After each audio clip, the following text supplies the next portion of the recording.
राधा, तुम यहाँ हो? मुझे तो लगा था कि भोर होते ही तुम मुझे बता दोगी कि कृष्ण ने मेरी खीर के विषय में क्या कहा।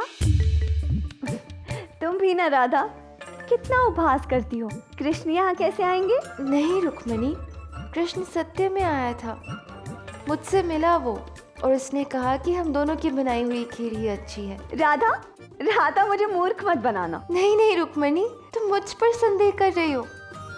नहीं नहीं, ऐसी बात नहीं है। तो विश्वास करो, कृष्ण सत्य में मुझे मिला था और उसने स्वयं खीर खाकर मुझे बताया।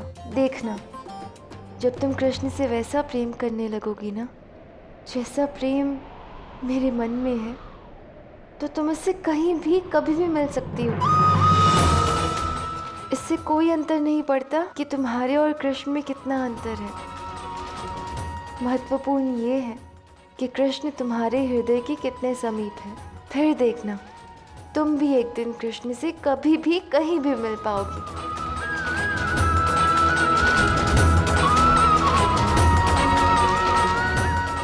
ये कैसे संभव है? भला राधा कृष्ण से ऐसा कैसा सखी प्रेम करती है कि उसे प्रतिदिन मिल सकती है?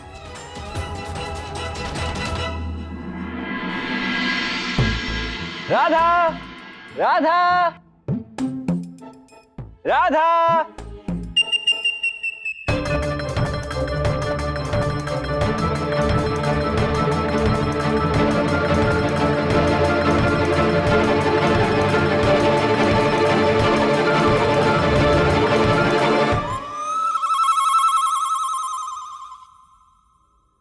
रुक्मिणी, मैंने तुम्हें पहचान लिया है, इसीलिए अब तुम्हें मुझसे अपना मुख छिपाने की आवश्यकता नहीं है। चलो देखो मेरी ओर और आओ नीचे, आओ नीचे रुक्मिणी।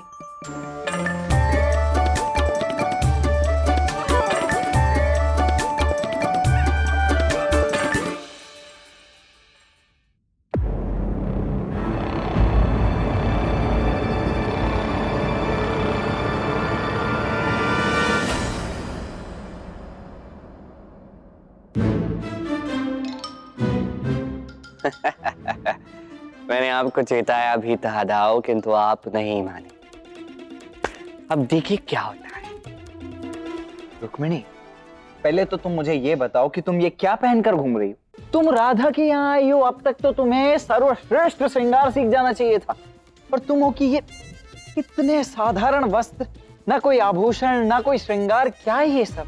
भूल गई तुम कि तुम विदर्भ की राजकुमारी हो, राजकुमारी।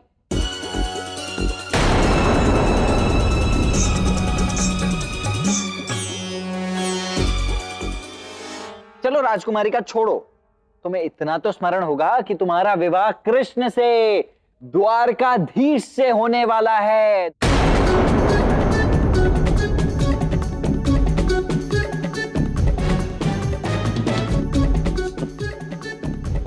दवा, आपको ना अनुमान भी नहीं है कि अपने ही शब्दों के उस जाल में आप ऐसे उलझ गए हो कि उससे सुलझना असंभव है। रुक्मिणी, तुम्हें इस बात का ध्यान रखना चाहिए। कैसे वस्त्र पहनकर घूम रही हो तुम? हाँ, मुझे तो पहले से ही ज्ञात हो गया था कि आप एक राजकुमारी हैं। क्यों कुटिला?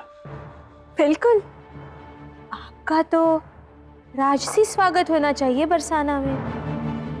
अरे नहीं नहीं दीदी, इसकी कोई आवश्यकता नहीं है। बलराम दाऊ, ये क्या किया आपने? मैं यहाँ छुपकर रहने की योजना बनाई थी कि मैं कृष्ण के विषय में सब कुछ जान सकूं, और आपने मेरी योजना पर पानी फेर दिया, सब कुछ बता दिया। अब मैं कृष्ण के विषय में कैसे जानूंगी?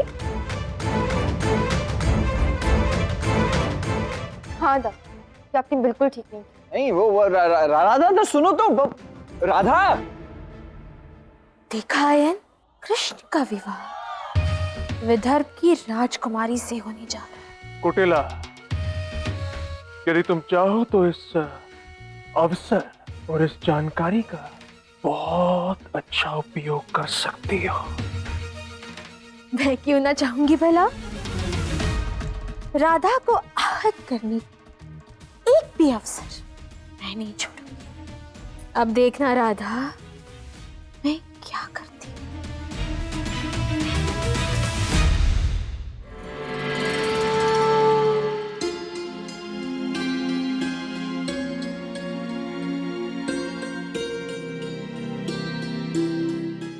राधा, अब मेरा यहाँ से जाना ही ठीक होगा। अब सबको पता चल गया है कि मैं कौन हूँ। ऐसे में कृष्ण के विषय में जानने के लिए यहाँ रहना व्यर्थ होगा।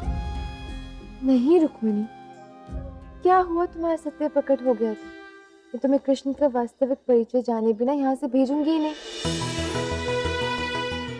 सच राधा, क्या ये संभव है? तुम कृष्ण से प्रेम करती है ना, तो बस प्रेम की एक बात समझ लो, प्रेम में कुछ भी संभव है। चलो, कृष्ण के सबसे प्रिय स्थान यमुना तट पर, वहाँ कृष्ण की अनेक स्मृतियां हैं। यमुना को स्वयं कृष्ण से अथाह प्रेम है। कृष्ण के जन्म से आज तक यमुना उससे जुड़ी है। चलो।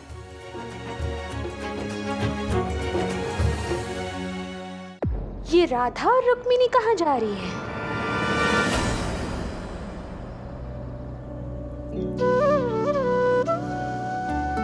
ये है यमुना का घाट।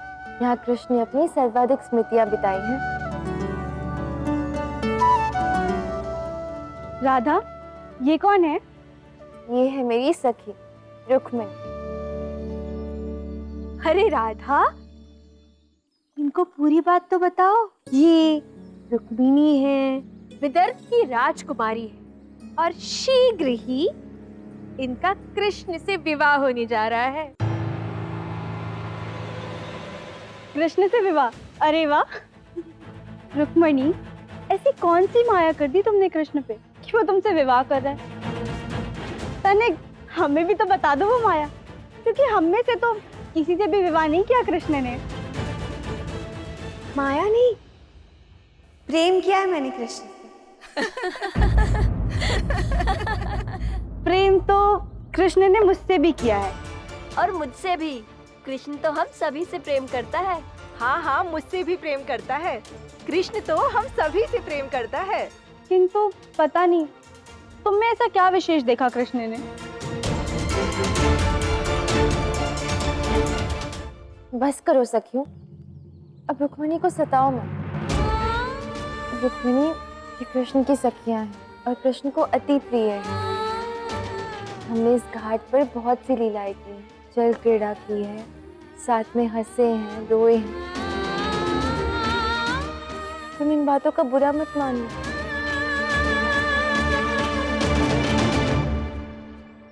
अरे राधा, पूरी बात तो बताओ। इन सारी सखियों ने रात रात भर कृष्ण के साथ राज जो किया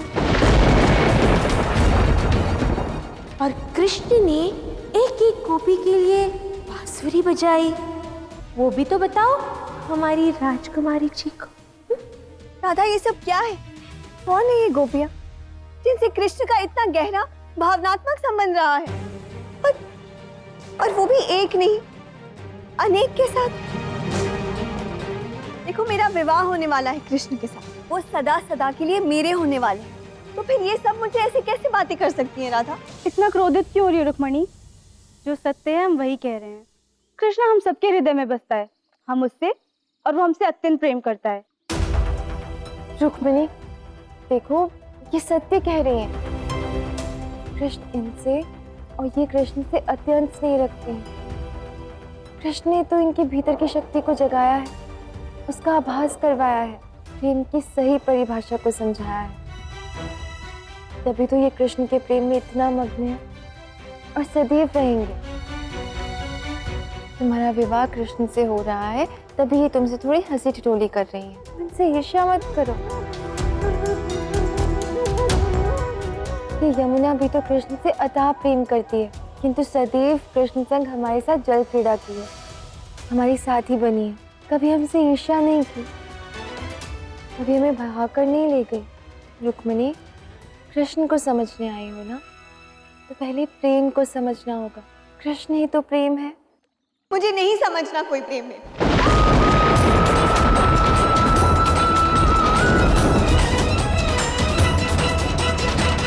लोगों ने कृष्ण के साथ थोड़ा समय क्या बिताया, उन्होंने आप पर थोड़ा ध्यान का दे दिया, आप सब लोगों से प्रेम समझ बैठे। ना एक ही व्यक्ति इतने लोगों से प्रेम कैसे कर सकता है? और ये यदि सत्य है भी, यदि कृष्ण ने आप सबके साथ राज भी किया है, बांसुरी भी बजाई है, तब भी वो सर्वाधिक प्रेम तो मुझी से करते हैं। और इसीलिए वो मुझसे विवाह भी कर रहे हैं। और ये यमुना तो एक नदी है, ये भला कृष्ण से प्रेम कैसे कर सकती? इसका जल तो इतना मलिन है कि इसमें भला कोई जल क्रीड़ा कैसे कर सकता है? मैं तो इसमें अपने पग भी ना धोऊं।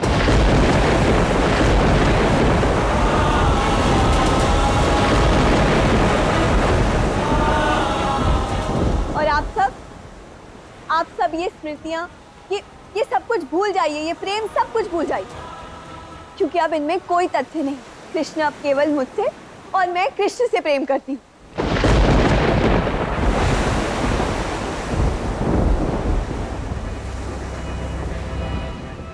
रुक्मिणी, देखो मौन हो जाओ। तुम जो कह रही हो ईशा में आकर कह रही हो। जो कुछ भी कह रही हूँ केवल सत्य कह रही हूँ। और अब तुम इन सब से कहो कि सत्य का सामना करना सीखे।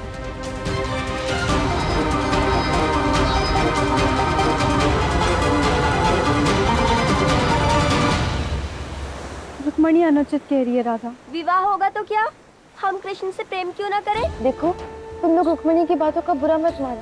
उसका हृदय पवित्र है, उसे कृष्ण के विषय में भी बहुत कुछ समझना है।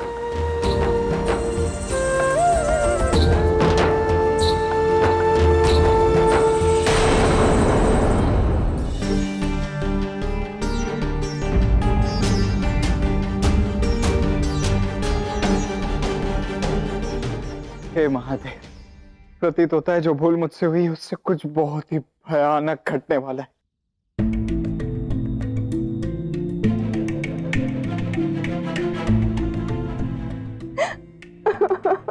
क्या हुआ रुक्मिणी, तुम रो क्यों रही हो? देखो, यदि मेरे कारण से तुम्हें कोई... नहीं बलराम राव, आपके कारण नहीं। मेरी आंखों में जो अश्रु है वो कृष्ण की सखियों के कारण है। आप ही बताइए बलराम राव, यदि विवाह से पूर्व आपको पता चलता कि रेवती भाभी के अनेक सखा हैं जिनके साथ उन्होंने अनेक क्रीड़ाएं की हैं, आपको बुरा नहीं लगता? बुरा क्यों नहीं लगेगा? वही तो, मुझे भी बुरा लगा।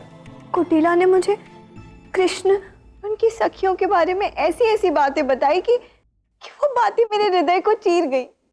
तो मैंने भी वो सब कुछ कह दिया जो मेरे मन में था, कृष्ण की सखियों से भी और यमुना से भी। ऐसा क्या कह दिया तुमने यमुना से और सखियों से? वही जो क्रोध में मन ने कहा कि यमुना का तट मलिन है, और सारी सखियों से भी कह दिया कि अब वो कृष्ण को भूल जाए।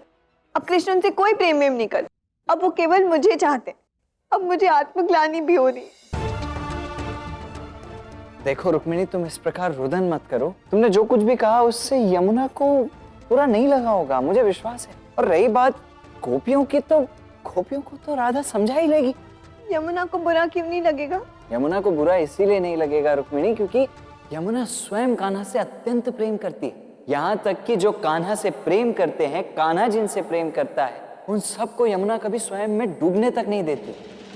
ये कैसे संभव है बलराम दाऊ? मैं कह रहा हूँ संभव है। जानती हूँ, जब कान्हा का जन्म हो रहा था ना, तब यमुना में भीषण बाढ़ आई थी, किंतु उस भीषण बाढ़ के चलते यमुना ने कान्हा को नदी में डूबने नहीं दिया, उसे नदी पार होने दिया।